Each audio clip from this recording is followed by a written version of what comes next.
The Arctic is a region located towards the North Pole of the Earth. Because of this, it and the animals living in it are used to cold temperatures, but something is threatening this environment: climate change. Floating pack ice, or sea ice, covers the Arctic Ocean. In northern regions, where it's colder, there is permanently frozen ice. Further south, the ice is less stable, coming and going with the seasons of the year. This ice provides a hunting ground to many Arctic animals throughout the colder months, while they retreat inland or towards the permanent ice for warmer periods. However, because of climate change and global temperature increases, the amount of ice in this region has been progressively decreasing. Over the past 100 years, Arctic temperatures have increased at almost twice the global average rate. Wildlife in this region has felt this effect the most. In the Hudson Bay in Canada, the sea ice breakup in spring is now occurring 3 weeks earlier than in 1979. Polar bears use this ice to hunt seals for about 8 months during the year, a time threatened by rising temperatures. When the ice melts in spring and the bears are forced to come ashore, they have to rely largely on the fat stores they have already accumulated for their survival and reproduction while on land.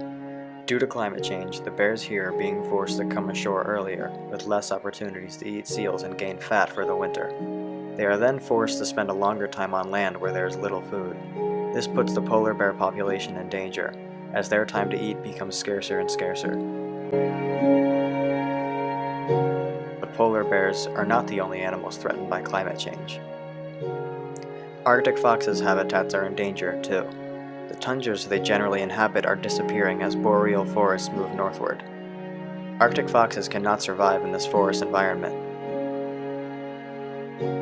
Rising temperatures will cause lemming populations, the fox's prey, to decrease, hurting the fox's food supply. These forests will also introduce new predators as well. Red foxes, capable of killing Arctic foxes, are predicted to move northwards, into the Arctic fox's habitat. Much like polar bears, foxes living even further north are threatened by a decline of the sea ice which they use to travel on to feed and breed. With global temperatures rising, environments around the world continue to change, the most affected of which is the Arctic and its inhabitants. As their surroundings change more and more each year, survival becomes increasingly difficult for these animals. In order to save these animals and the ecosystems they are involved with, rising temperatures must be stopped and climate change prevented.